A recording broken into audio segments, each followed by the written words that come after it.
जिसके पास होगी, जिसके पास है, बताइए। हमसे पूछो, गुरुजी तुम बताओ, हमारी नजर में एक है जिनके पास भक्ति है, पूछो कौन? नाम रसायन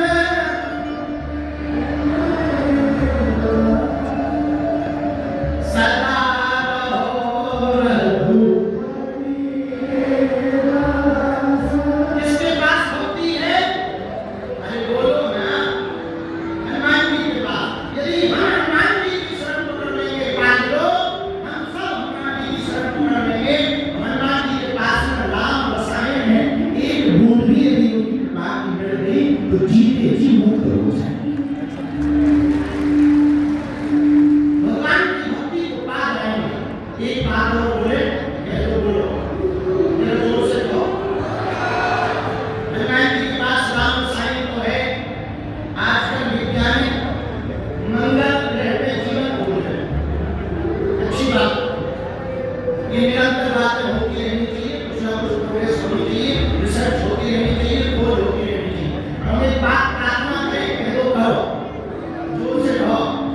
वैज्ञानिक मंगल ग्रह पे जीवन खोज रहे हैं और हम लोग जीवन में मंगल खोज रहे हैं।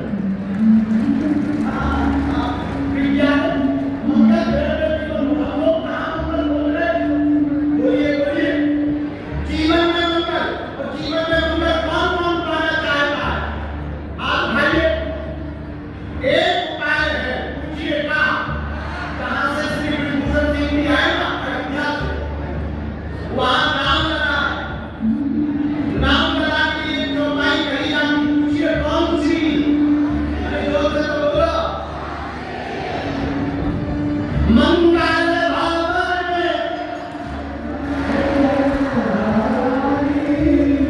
तेरा वंश।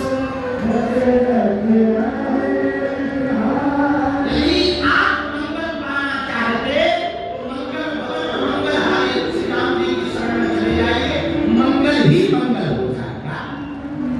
अच्छा, देव में मंगल हो या ना हो, जीवन में जरूर मंगल होगा यदि राम जी की शरण में रहेंगे। अच्छा चलो, एक ये बात हो गई।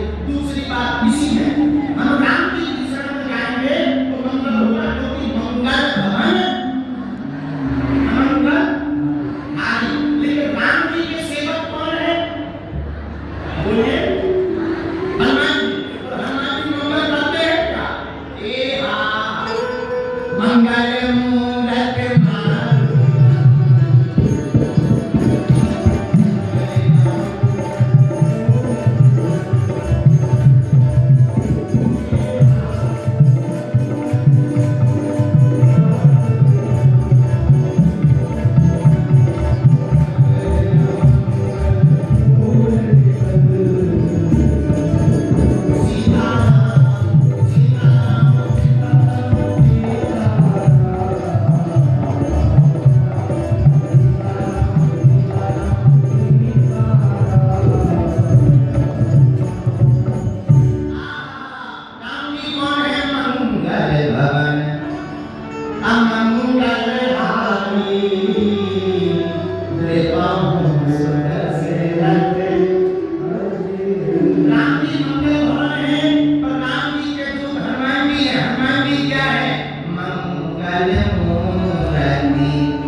क्योंकि गुरु का काम है शिष्य का कल्याण। गुरु का काम क्या है? शिष्य का कल्याण। कोई नाता जोड़ने में तो भगवान निभाते, भगवान नाता जरूर निभाते, तो भगवान से नाता जोड़ो। हनुमान जी से कौन सा नाता जोड़े? कोई भाई का नाता जोड़ लो, कोई पिता का नाता जोड़ लो। बढ़िया रिश्ता निभाना चाहते ना, हमारी दृष्टि में एक रिश्ता है जो तुलसीदास जी का है।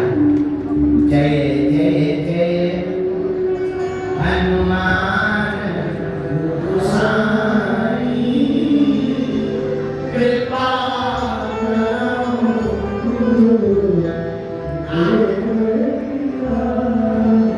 जैसे गुरु अपने शिष्य पर कृपा करता, हनुमान जी की शरण लेकर के कहो बाबा आप भी हम पर ऐसी कृपा करना।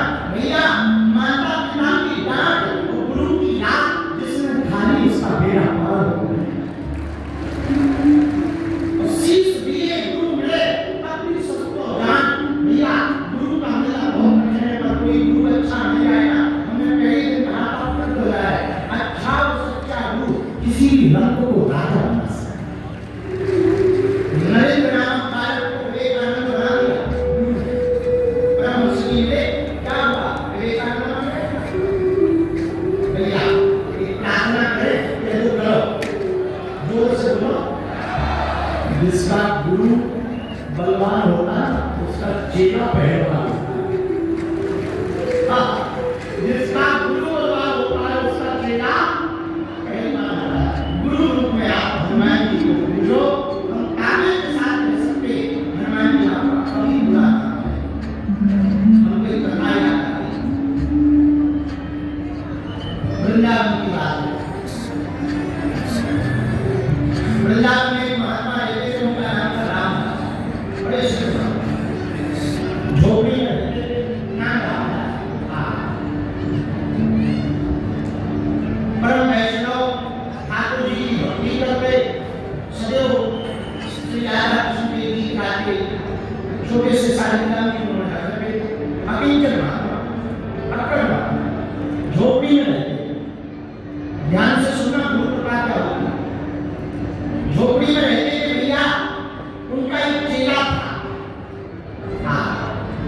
चेला बड़ा वो नहीं था, सीधा सा, उसे गुरुजी के अलावा कोई काम नहीं। और गुरुजी नियम के बहुत पक्के। सुबह 4 बजे उठ जाए, ब्रह्म मुहूर्त में स्नान करें, ठाकुर जी को भी स्नान करावे, बढ़िया ठाकुर जी को श्रृंगार करावे, बढ़िया ठाकुर जी को इत्र भोजन लगावे, बढ़िया ठाकुर जी को बाल भोग करावे, बढ़िया ठाकुर जी के कीर्तन गावे, बढ़िया ठाकुर जी को मंत्रों और मंत्रास्त्रों आदि आदि श्लोकों का गायन सुना।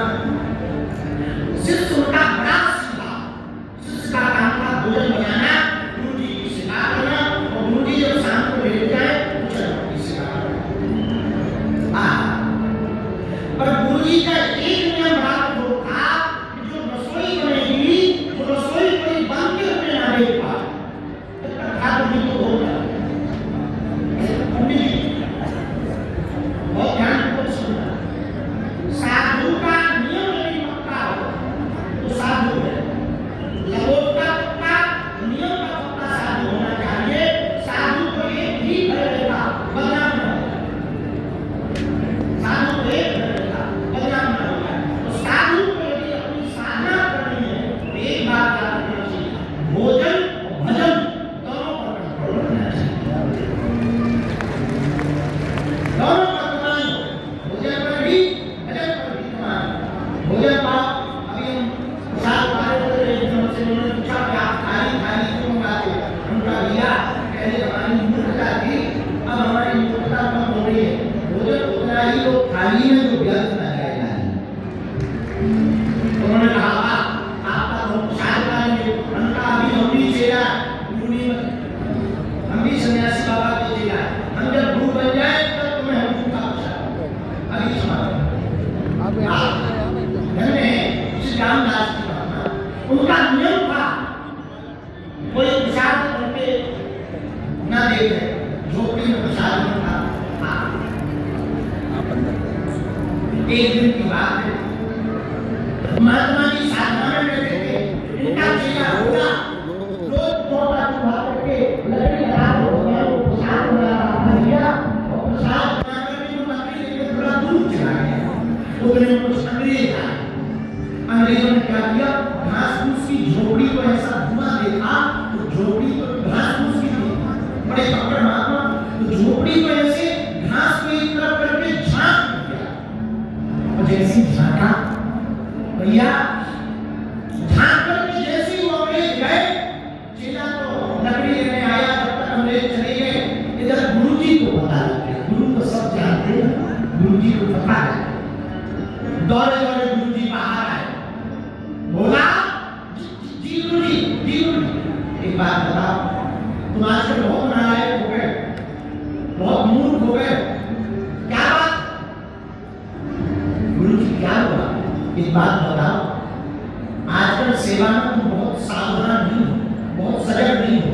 हमारे ठाकुर जी की सेवा करने के लिए कोई झांक गया, तुमने ध्यान कर नहीं लिया। बोले गुरुजी हम लकड़ी लेने गए थे, इतना कह पाते तब गुरुजी को बड़ा आवेश आ गया, बहुत गुस्सा आया। वहीं पे एक डंडा पड़ा हुआ था, वो उठा करके पीठ में इतना पीटा, इतनी मार लगाई, इतनी मार लगाई कि गुरुजी का हाथ दर्द करने लगा। और बेचारा चेला गिर पड़ा। सब घटना बताए, ध्यान से सुनना।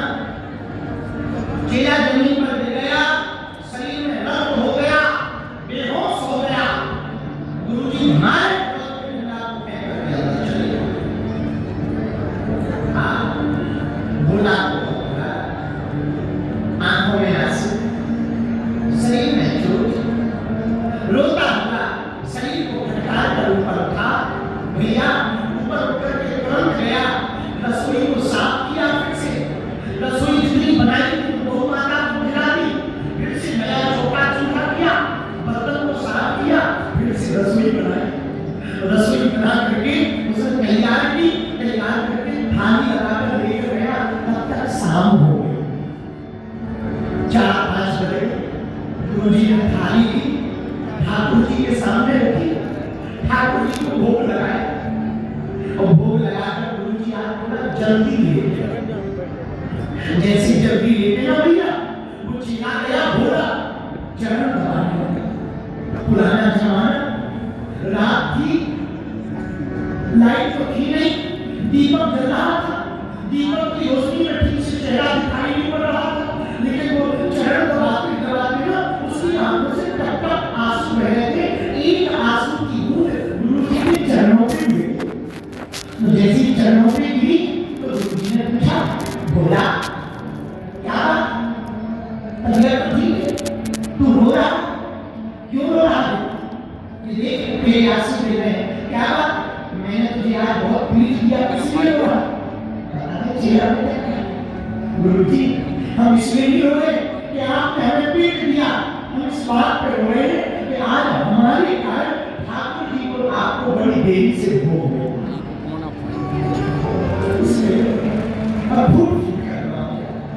गुरुजी ने गले से लगा लिया, इधर आ गया, गले से लगा लिया, कोई बात भूल है हो जाती, आगे ध्यान रखना, हमारा आशीर्वाद है, भूख तुम्हारे ऊपर भूख कृपा रहेगी, चिंता मत करो, तुम्हें ठाकुर जी मिलेंगे।